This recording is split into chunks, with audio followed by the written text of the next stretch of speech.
सभी प्यारे बच्चों को हमारा हार्दिक आशीर्वाद मिले।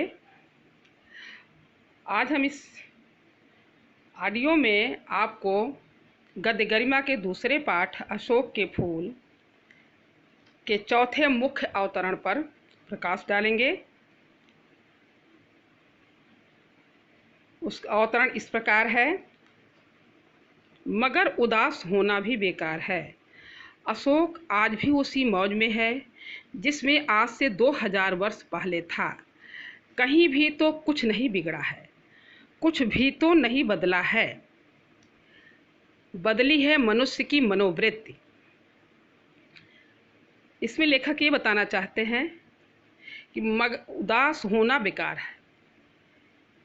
इसमें समस्त मानव जाति को ये संदेश लेखक ने दिया है कि उदासी मनुष्य को पतन की ओर ले जाती है।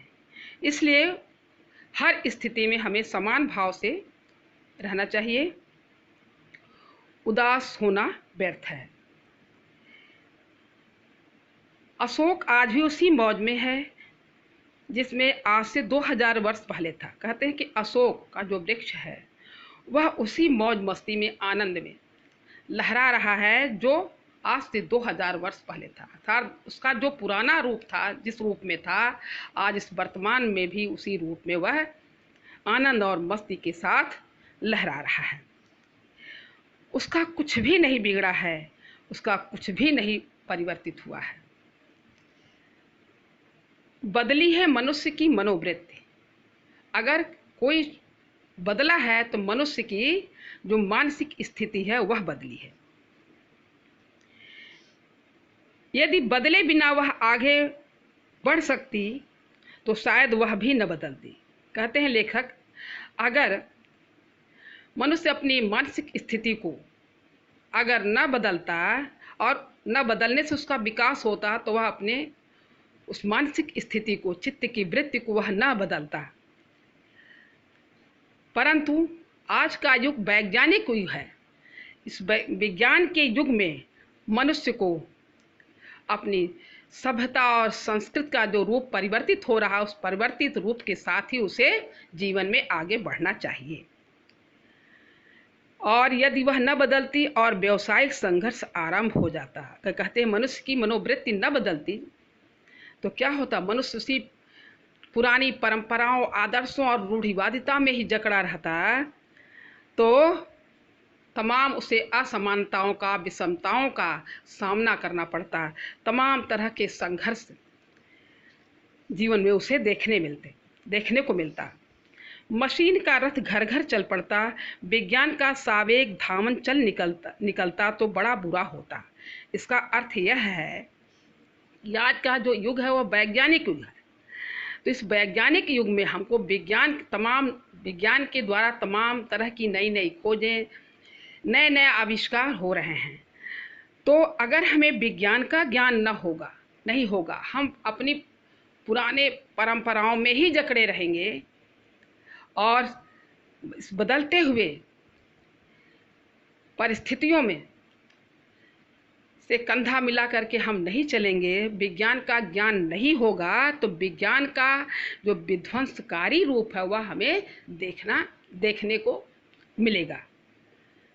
क्योंकि विज्ञान का ज्ञान न होने से मनुष्य जब उसे अपने हाथ में लेता है तो वह उसी के लिए ही उसका दुष्परिणाम भोगना पड़ता है, क्योंकि उसे ज्ञान नहीं होता है और ज्ञान न होने से उसका वह दुरुपयोग करता है और दुरुपयोग करने से तमाम तरह के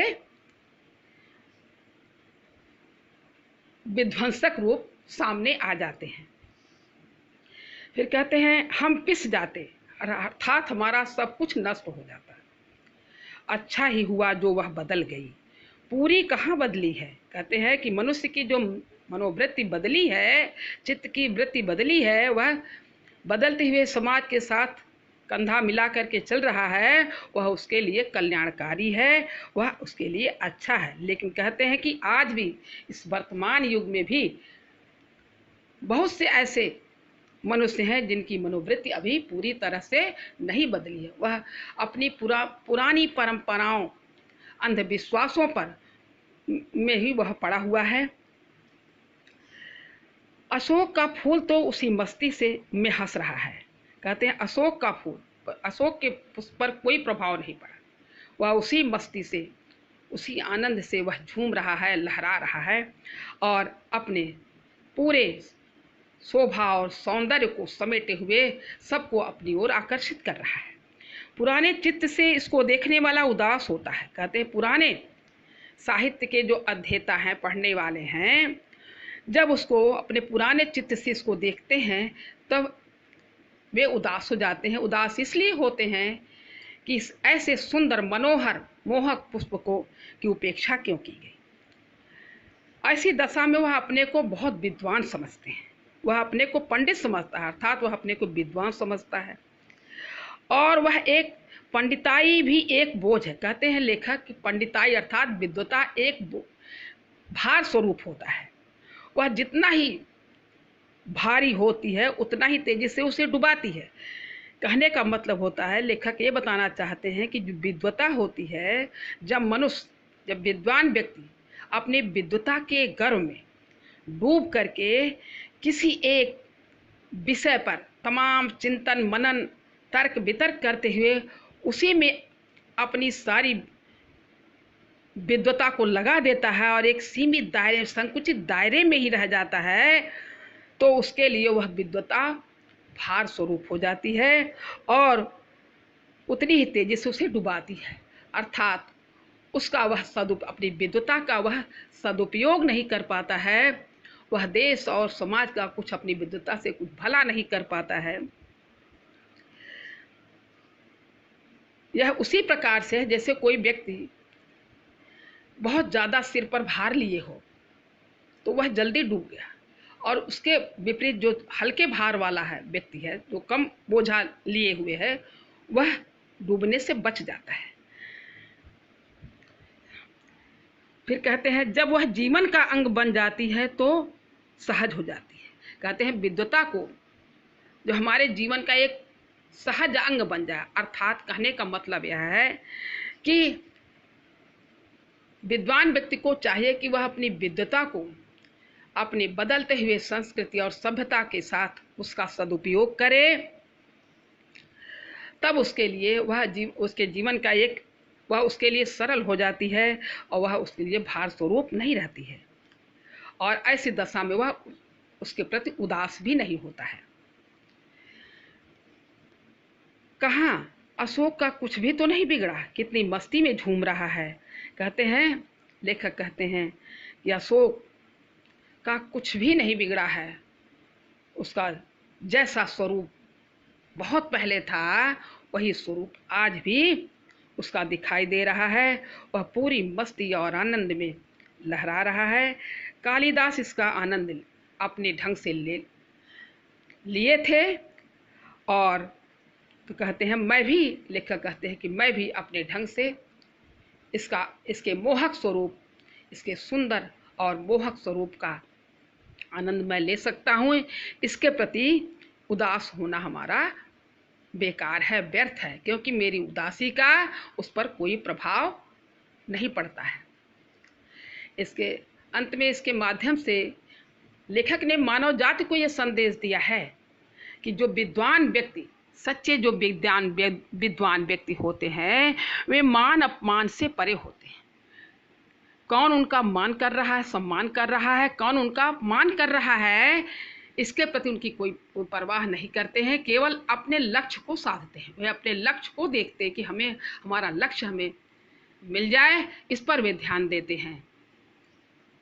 तो यही प्रेरणा ये मानव जाति को भी दिया गया है कि हमको हर स्थिति में समान भाव से रह करके, मान अपमान से परे हो करके अपने लक्ष्य की ओर हमें निरंतर आगे बढ़ते रहना चाहिए। अब इससे संबंधित जो प्रश्न है वह इस प्रकार है। पहला प्रश्न है, उपर्युक्त गद्यांश का संदर्भ लिखिए। इस प्रश्न का उत्तर तो पहले अवतरण के पहले प्रश्न में है, उसको आप लिख लीजिएगा। दूसरा प्रश्न है, पंडिताई किस प्रकार बोझ है? इसका उत्तर है, पुराने साहित्य का अध्येता जब विद्वता के गर्भ में डूबकर किसी विषय के चिंतन मनन तथा तर्क वितर्क में उलझा रहता है तो उसकी विद्वता की सीमा बहुत संकुचित हो जाती है। ऐसी दशा में उसकी विद्वता एक प्रकार का बोझ बन जाती है। अगला प्रश्न है, प्रस्तुत गद्यांश में किसकी विवेचना की गई है? इसका उत्तर है, प्रस्तुत गद्यांश में निम्न बातों की विवेचना की गई है। पहला है, मनुष्य को किसी भी परिस्थिति में उदास नहीं होना चाहिए। दूसरा है, मनुष्य की मनोवृत्ति में परिवर्तन आवश्यक है। तीसरा है, विद्वता बोझ नहीं होना चाहिए। अगला प्रश्न है, प्रस्तुत गद्यांश में लेखक किसकी मनोवृत्ति बदलने की बात कर रहा है? उत्तर है, प्रस्तुत गद्यांश में लेखक मनुष्य की मनोवृत्ति बदलने की बात कर रहा है। अगला प्रश्न है, गद्यांश के रेखांकित अंश की व्याख्या कीजिए। इसका उत्तर है, प्रस्तुत रेखांकित अंश के माध्यम से लेखक ने मानव जाति को संदेश दिया है कि विद्वता बोझ नहीं होना चाहिए, अर्थात भार स्वरूप नहीं होना चाहिए। बहुत विद्वता के चक्कर में पड़कर विद्वान लोग सीमित दायरे में ही रह जाते हैं। वे पुराने विचारों तथा परंपराओं की गुत्थियों को सुलझाने में ही पड़े रहते हैं। इस प्रकार उनकी विद्वता का सार्थक स्वरूप सामने नहीं आता। ऐसी दशा में उसका सफल परिणाम नहीं मिलता है। इसके विपरीत जब विद्वता का सदुपयोग बदलते हुए परिस्थितियों के अनुसार किया जाता है तो वह जीवन का सहज अंग बन जाती है। ऐसा विद्वान समाज, देश, राष्ट्र के हित के लिए समय समय पर अपना योगदान देता रहता है। अंत में लेखक का यह कहना है कि विद्वान व्यक्ति को पुराने आदर्शों को वर्तमान के साथ जोड़कर आगे बढ़ते रहना चाहिए। ऐसी दशा में विद्वता भार स्वरूप नहीं रहती। अगला प्रश्न है, लेखक के अनुसार किसमें परिवर्तन हुआ है? उत्तर है, लेखक के अनुसार मनुष्य की मनोवृत्ति में परिवर्तन हुआ है। अगला प्रश्न है, मनोवृत्ति और धामन शब्दों का अर्थ लिखिए। इसका उत्तर है, मनोवृत्ति का अर्थ है वह मानसिक स्थिति जिसके कारण मनुष्य किसी ओर प्रवृत्त होता अथवा उससे हटता है। धावन शब्द का अर्थ है दौड़ना। अगला प्रश्न है, अशोक आज भी उसी मौज में क्यों है? इसका उत्तर है, अशोक आज भी उसी मौज में इसलिए है कि उसे अपनी महत्ता और उपेक्षा की परवाह नहीं है। प्रत्येक परिस्थिति में समान भाव से रहने की प्रेरणा दे रहा है। ये उसका पूरे प्रश्न का उत्तर हो गया। अब दूसरा जो अवतरण है वह इस प्रकार है, जो मुख्य अवतरण है 5वां। कहते हैं दुनिया बड़ी भुलक्कड़ है, केवल उतना ही याद रखती है जितने से उसका स्वार्थ सधता है, बाकी को फेंक कर आगे बढ़ जाती है। शायद अशोक से भी उसका स्वार्थ नहीं सधा, क्यों उसे वह याद रखती। सारा संसार स्वार्थ का अखाड़ा ही तो है। ये पूरे अवतरण की व्याख्या हम आपको बताने जा रहे हैं। इसका पहला प्रश्न है, उपर्युक्त गद्यांश का संदर्भ। तो संदर्भ हम पहले वाले अवतरण में हमने बता ही दिया है। दूसरा है रेखांकित अंश की जो व्याख्या है, पूरे अवतरण का रेखांकित अंश की व्याख्या हम आपको बताने जा रहे हैं।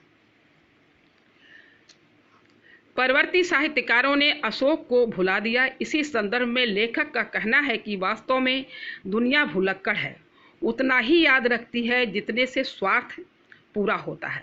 स्वार्थ पूरा होने के बाद उसे भुला देना संसार का स्वभाव है। सारे संबंध स्वार्थ पर ही टिके हैं, इसलिए संसार को स्वार्थ का अखाड़ा कहा गया है।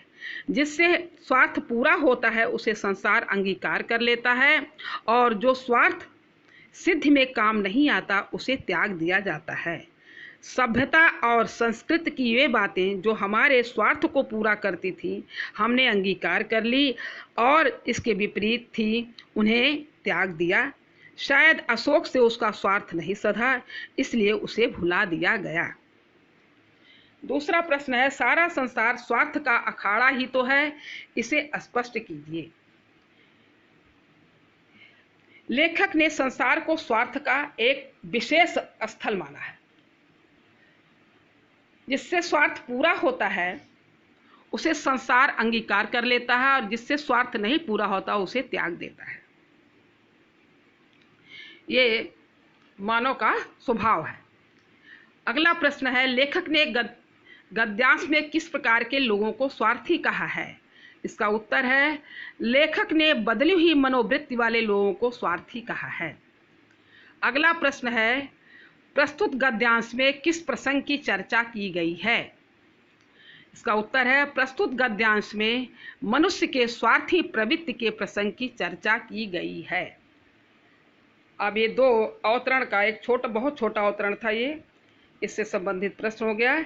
अब आपके 5 अवतरण का अर्थ और उससे संबंधित प्रश्न पर मैंने प्रकाश डाला और अच्छी तरह से मैं आपको समझाया है। आप लोग, आशा है कि आप लोग अच्छी तरह समझ लिए होंगे। अब इसका हम पूरा PDF भी ऑडियो के माध्यम से भेजेंगे, इसे आप लोग अपनी कॉपी में लिख लीजिएगा।